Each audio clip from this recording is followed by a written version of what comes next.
ஹாய்ம்மா வாங்க. இன்றைக்கி நம்மளோட சேனலில் என்ன ரெசிபி பார்க்க போகிறீங்கன்னா, வெண்டைக்காய் கிரேவி. வெண்டைக்காய் கிரேவி தக்காளி இல்லாமல், புளி இல்லாமல், குழம்பா இல்லாமல் கிரேவியாக செய்யறது எப்படின்னு தான் பார்க்க போகிறோம். வாங்க அது வீடியோக்குள்ளே போகலாம். எப்படி பார்க்கலாம்? கொஞ்சம் எண்ணெய் ஊற்றிக்குவோங்க. நான் கொஞ்சமாக தான் ஊற்றிருக்கேன் வெண்டைக்காய் வணக்கிறதுக்காக. அந்த வெண்டைக்காய் வந்து நம்ம எல்லா காய்கறியுமே வந்து வெட்டினதுக்கப்புறம் கழுவுவோம். வெட்டி தண்ணியில் போடுவோம். இந்த வெண்டைக்காய் மட்டும்தான் நம்ம முன்னாடியே கழுவுவோம். முன்னாடியே கழுவிட்டு ஈரம் இல்லாமல் எடுத்து அரிஞ்சு வச்சுக்கோங்க. அரிஞ்சிட்டு கொஞ்சம் உப்பு, கொஞ்சம் மஞ்சள்தூள் போட்டு நல்லா வணக்கி எடுத்துக்கங்க. வணக்கிட்டு நம்ம நல்லா வணக்கி எடுத்து தனியாக எடுத்து வச்சுக்கலாம். அந்த பிசுபிசுப்பு தன்மை போகிற வரைக்கும் மறுபடியும் அந்த எண்ணெயிலே இன்னும் கொஞ்சம் ஒரு 2 எண்ணெய் ஊற்றி ஜீரகம் போட்டுக்கலாம் தாளிப்புக்கு. வேறு எதுவும் போட போகிறதில்ல. கருவேப்பிலை, வெங்காயம், பெரிய வெங்காயம் பொடியாக நறுக்கி வச்ச பெரிய வெங்காயம். நெக்ஸ்ட்டு பார்த்திங்கன்னா 2 பச்சை மிளகா சின்ன சின்ன பீஸாக கட் பண்ணி போட்டிருக்கேன்.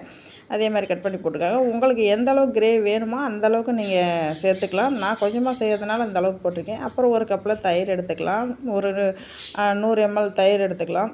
மஞ்சத்தூள் கொஞ்சம், ஜீரகத்தூள் கொஞ்சம், மல்லித்தூள் கொஞ்சம், கரம் மசாலா கொஞ்சம், மிளகாய்த்தூள், குழம்புத்தூள் இருக்குது இல்லையா, அது உங்கள் காரத்துக்கு ஏற்ப மாதிரி நீங்கள் உங்களுக்கு தேவைக்கு ஏற்ப மாதிரி நீங்கள் போட்டுங்க. கொஞ்சம் உப்பு சேர்த்து எல்லாம் நல்லா மிக்ஸ் பண்ணி நல்லா இங்கே பாருங்கள் இந்த மாதிரி நல்லா கட்டி இல்லாமல் கரைச்சி விட்டுக்கலாம். நம்ம அப்படியே குழம்புல போட்டோம்னா அது கட்டியாக அது டேஸ்ட் வராது. அதனால தான் இப்படி கரைச்சி எடுக்கிறது.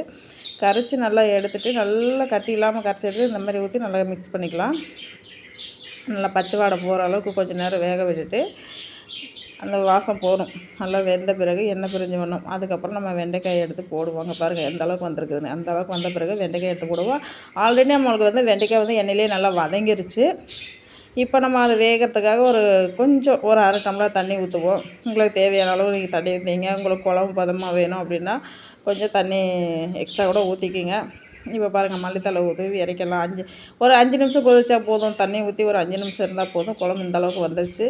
உங்களுக்கு இந்த அளவுக்கு போதும் அப்படின்னா இறக்கிடலாம். இல்லை இன்னும் கொஞ்சம் திக்காக வேணும்னாலும் இது பாருங்கள் இந்த அளவுக்கு வர அளவுக்கு வச்சுருங்க. இப்போ பாருங்கள் நல்லாவே திக்காகிடுச்சு. அவ்வளோதான் குழம்பு. பார்த்து ரசிக்க எப்படி இருக்குது சொல்லுங்கள்.